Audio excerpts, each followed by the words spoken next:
I, I think they asked her in art class to draw a picture of her dad, and since I'm training in mixed martial arts to fight in the UFC heavyweight division, she probably just drew, though that's probably the way she sees her dad. Probably. I mean, I can't verify that, but if I was guessing, that's probably what she was drawing. Golly. Hey, it's the preacher, and we're going to start working up some. We're just going to be. This is not really working up a load. We're just trying to find a powder bullet combination that works in my 300 Blackout, and I'm shooting a bolt action Remington 700. So I heard all the talk about 1680 powder, how great it was. So I borrowed some. Well, come to find out, everyone's using 1680 on the heavier bullets, shooting subsonic, or even a little bit lower. But I'm loading 110 grain VMAX and 110 grain Sierras. So I have a Western powder reloading manual. I open it up to 300 Blackout, and I find my bullet weight, and it's 110, or I find my powder, excuse me. Anyways, the lightest bullet that accurate powders is recommended for is 125 grain. And I have some 125 grain nozzlers here. So I thought, well, what's the purpose of that? So I thought, well, I'll get online and check around. The thing about 300 Blackout is it's a relatively new cartridge. I mean, it's not like a fad. It's going to be here a while. But the load data is still relatively new on it. Now, I'm not disputing what Western Powders is doing. They're the manufacturer. They know what works best. That's fine. I'm not trying to cast doubt on what these guys say. I'm just saying, if I can find 1680 works good for 110 grain for me in my particular rifle, and it outshines the 427 and the H110, then I'm going to try to shoot it. So I got online and I looked around and I found a guy that had a recipe for 21.9 grains of 1680. And I thought, well, that's just his load. That's not been tested.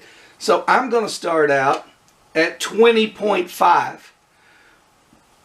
And that's about a grain and a half below what he was shooting, saying he has no problems. And I'm going to load 5 more rounds at 21 grains. And this is going to be for the 110 grain VMAX and the 110 grain Sierras. This is low compared to what he's shooting. Now, I know, hey, I'm dangerous here. I could blow myself up. I get it. I understand that. But what I'm actually loading is less than the recommended load. I lost my spot. So, how did I arrive at that being my starting point? At 20.5 and 21.0. Well, if I look at accurate 1680 powder in the book, for 125 grain is as light as they show, the max for that load is 21.5. I'm going down in bullet weight, so typically you can go up in powder weight. So I'm not exceeding the max of 125 grain, therefore I shouldn't have any trouble shooting the 110 grain. It'll just be a reduced load, probably more of a middle-of-the-road type load. But anyways, that's going to give me a starting point since I don't have any published data. I'm just going off an internet expert. So I'm going to be under his max, and I'm going to be at the max of the next bullet size up. So I should be safe doing this, okay? Now, the other powder we're going to be loading today is IMR 4227. I don't have an IMR loading manual. Well, the ones I have are, the loading manuals I have are older. So I printed off some pages out of a nozzler. Well, nozzler has a 110 grain Armageddon bullet. So it's a different bullet manufacturer. They're showing a max load of 18.5 for that particular powder. When I look online at other websites, I go to Hornady's website, for example, and I look at what they recommend. They give for IMR 4227 20.0 as a maximum load, and that's compressed. Well, why is it that Nosler says it's compressed at 18.5? I have to say it's the longer bullet. I'm not going to go to max with IMR 4227. I'm going to start low at around 19 and maybe go to 19.5 when I load that powder for my my 2 bullets. So anyways, let's start off. You see where I've arrived at my powder charge. I didn't like go to bed one night and I'm having dreams of 21 grains. Nor did I just go read an internet site and say, hey, yeah, this guy says it works. I'm going to shoot it in my gun. So I actually did a little research here. I kind of went on the side of caution. I'm not saying this will work for you. Every gun's different. You have to do your own research. This is how I arrived at my conclusion, since I don't have published data for 1680, and since this manual and what I found online on Hornady's website differ for that powder. So I'm making some changes here, okay? But we're going to be shooting 110 grain bullets. They're a little bit different in shape. Of course, the VMAX is a little bit longer than the hollow point Sierra. But the VMAX, the length difference is only in the polymer tip. So overall length may be a little different. But what I'm really concerned about is how deep the bullet is seated into the brass. So let me show you what I do, and I'll show you what I load, and then I'll take you to the range and show you how they shoot. So let's get to work. Okay, first load is going to be 20.5. I just have my generic dipper. I didn't try to spec it because I'm going to be changing powders, changing loads. So that's the way it's going to be, huh?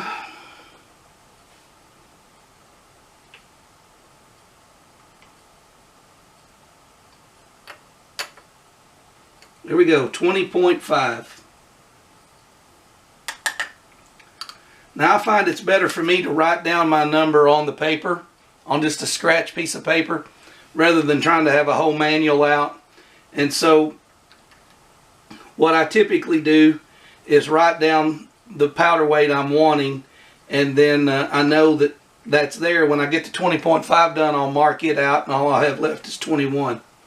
Okay, you've seen me load powder, so I'll bring you back when we get all 10 loaded. We're going to do 5 at 20.5, 5 at 21 even. This is the recommended starting load off the website for Hodgin powder, which make IMR 3031.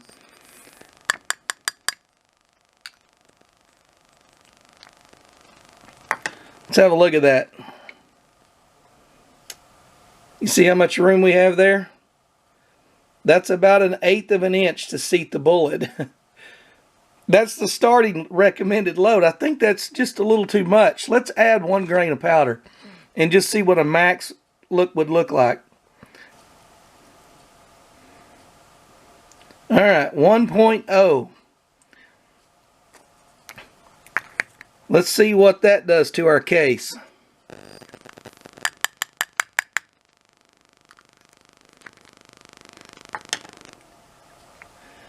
There is literally a 1/16 of an inch here. That's a 1/16 of an inch to seat your bullet in. Maybe a 1/16 of an inch.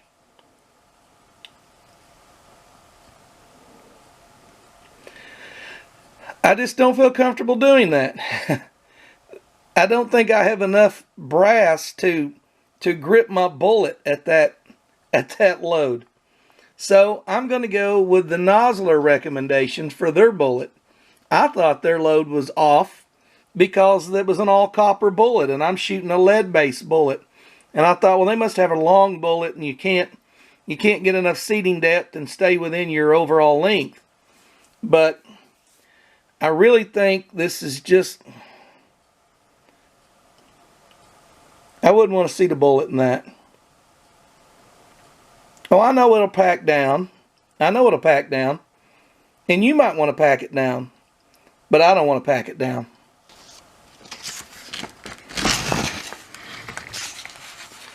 I'm going to opt to use these. There's our load right there. IMR 4227. There you have it. 18.5 is maxed, and all three of those are considered compressed. That's with, of course, the nozzler bullet. But I just don't think there's enough there to for me to want to do it. So let's go with 18 for a starting load and 18.5. Okay, there's the last VMAX. Good looking bullet, isn't it? It's a good looking round any way you look at it. Anyways, I have, just to recap this, I have 5 rounds of 20.5 grains of accurate 1680 loaded with 110 grain VMAX, another 5 rounds with 21 grains of 1680. Then I have 5 rounds with 18 grains of 4227, and then 5 more rounds of 18.5 grains of 4227. I didn't show you setting up the die. I'll show you that when I set up these Sierras. So we look at this. All we're wanting to know is, does this rifle like 1680 powder? Does it like 4227? Can we determine something by that? Does it like 110 grain VMAX, or would it rather have 110 grain Sierras? So what I did was I loaded everything and labeled it. I have my 4227 here with 18.5 on the top and 18.0 in the middle, and I've got all the VMAX loaded. So now let's switch over and load these Sierras, and I'll show you how I adjust my die to make that happen. Overall length on the VMAX, 2.145 for all of them. And we can adjust the length a little bit next time around if we find a powder we like. I'll show you what I'm shooting this through. I'm shooting this through a Remington 700 ACC SD, I don't know, tactical something or another. Anyways, it's a bolt gun, and I like to bolt it through there just to make sure it'll come out of my magazine and engage without any trouble. Sometimes with a short round, it wants to flip up and hit the top of the where you enter the chamber. Sometimes if the round's too long, it'll hang in the magazine. So some people say you shouldn't bolt a round in your gun indoors. Well, I know where I'm pointing it. I can patch a hole in my house if I put one in it, but I just point it in a safe direction and make sure that it will cycle without walking outside. And it will. Okay, my die is loose. Everything is loose on the die. Put a case in the shell holder and run the ram all the way to the top. I bottomed it out. I turn the entire die down till I just start to feel tension. I'm just starting to hit the top of the case neck. I back it up one full turn and then tighten it down. There we go. What that does is that removes the die out of the way so that it's not crimping the bullet into the case neck. Then we add a bullet.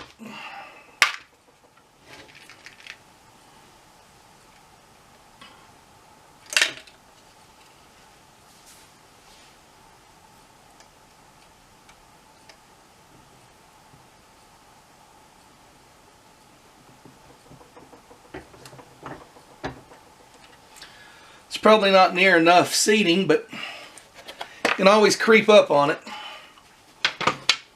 Kind of the Indian technique, you know, creeping up on it.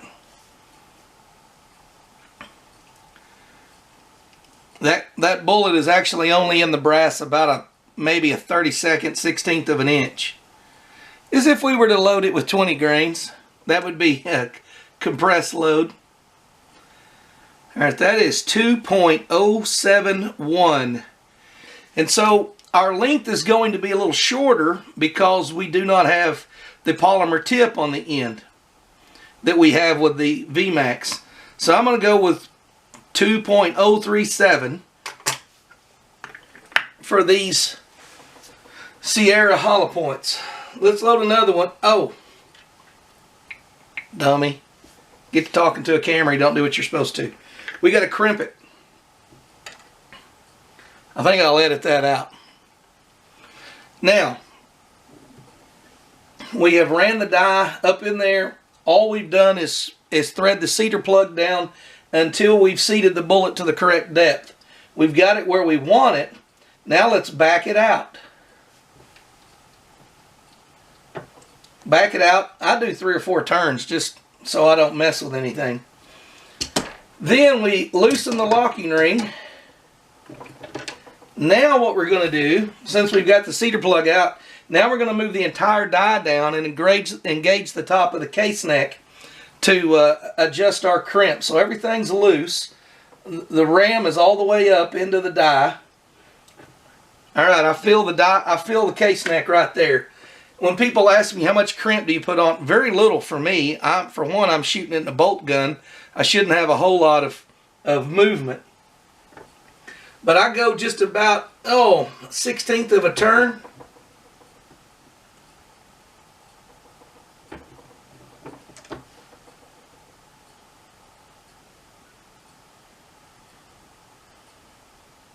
Yeah, you just want enough so that you don't have a rough edge there.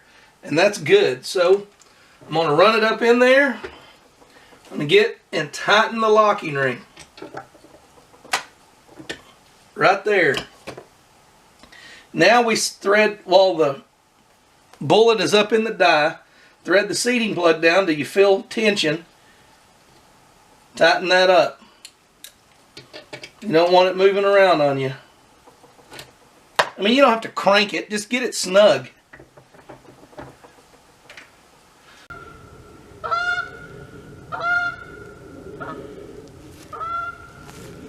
They're honking because they know my reputation. I've declared peace on them till next year. 99 yards. 99 yards from the end of the gun barrel to the target. Some of you range Nazis will have to get your calculator out and subtract 1% off the size of my groups. Anyways, let's get started. I'm going to rotate back and forth between some 300 Blackout, some 223. It's too long to put it all together. It'll be 2 videos.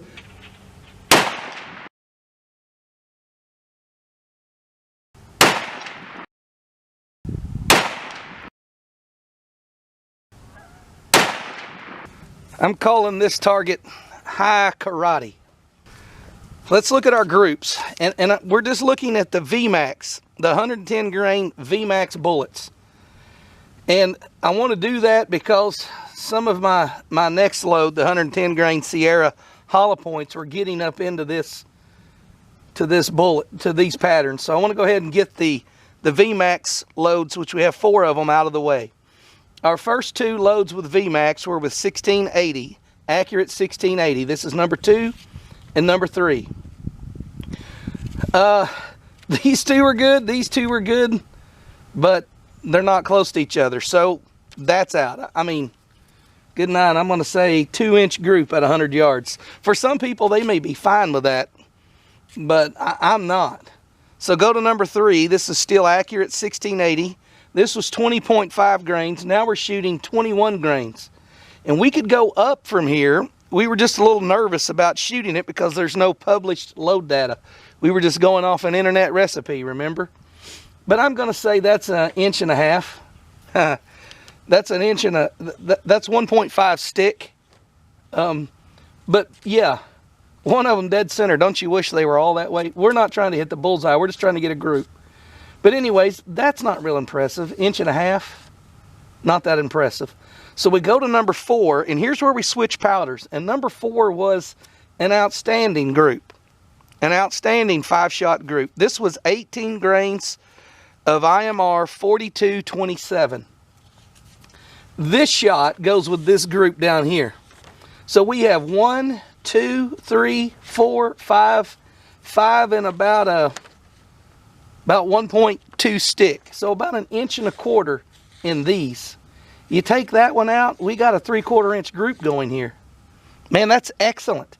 So that was 18 grains of IMR 4227, and probably the best 5-shot group. I mean, we're taking that out. You can see there's 2 bullet holes there. We're taking that out because that goes with this group down here. That's a great group. So you think, all right, we're going to pump it up 0.5 of a grain. This is 18.5 grains of 4227, and they kind of strung out on us. And I don't know why. I don't think it was because the barrel's hot. I checked this barrel right before I shot this 2.5-inch group, and the barrel was not even lukewarm. It's very cold today, and so I'm rotating in between rifles. But I have to say, take that out. That's a 110 grain VMAX. The case overall length on that was 2.145. So I think we can experiment a little bit with the length. I don't have a lot of bullet in the brass, but we could lengthen it a little bit, and we could increase or decrease the powder just a little bit and maybe tighten that group up even more. Now we're going to switch over and start shooting the 110 grain Sierra hollow points. You know, one of the benefits to this toboggan that I'm promoting, they're one of my sponsors, is that since I've been at the range today, my ears have never gotten cold. It's kept my ears completely warm. You've never ever worn a toboggan like the one I have on. I mean, most toboggans, it keeps the top of your ears warm, but the bottoms always get cold. And since I've been here today, my ears have been warm. Check it out. Look for it. Find retailers everywhere, and Cheaper Than Dirt, Sportsman's Guide, and Military Surpluses near you. All right, let's go over how we did with 110 grain Sierra hollow points. Number 6 starts here, big circle. Take that one out, you're still looking at an 1.5-inch group, not counting that one. So we go to 7, the group narrows up, but we got 2 low. I don't know, maybe that's powder. Maybe I didn't measure it right. Maybe that's just the group it shoots. This is all shot with 4227, the IMR 4227. This group looks a lot better than this group. This is with 18 grains of 4227. This is 18.5 grains of 4227. Now we go over here and we look at the 1680, the accurate 1680. I have no idea where the 5th shot is. All I see is 4. I don't know. I've looked around. I've tried to count. I fired 5. I have no idea where the 5th round went. But anyways, about probably 2.5 inches. I mean, that's just nothing there. But when we moved up to 20.5 grains, we got this 5-shot group. Now this one here, yeah, that kind of ticks me off. That makes it about an 1.25-inch group, 1.5-inch group. But look at that. 4 shots touching. That's the kind of group I want with this gun. That is 21 grains of accurate 1680. Then number 10, we shot 18.5 grains of H110. And that's really not a bad group, guys. You're talking just over an inch. Just over an inch. And that was the only round we tested with H110, but I've got a lot of H110. I can load loads with all these and try them with H110. I was trying to decide if I needed to buy some IMR 4227 or I needed to buy some accurate 1680, and basically here's where I am. The IMR 4227 shoots this VMAX bullet excellent at 18 grains. I drop down the accurate, shoots the other bullet, the Sierra 110 grain hollow point, excellent, with 21 grains. I hate to buy a powder that I only can shoot 1 bullet with in 1 caliber. That's my problem. Woo! Sun's going down. First time all day my ears have gotten cold. I don't know what's going on. Gotta get this thing wrapped up and get out of here.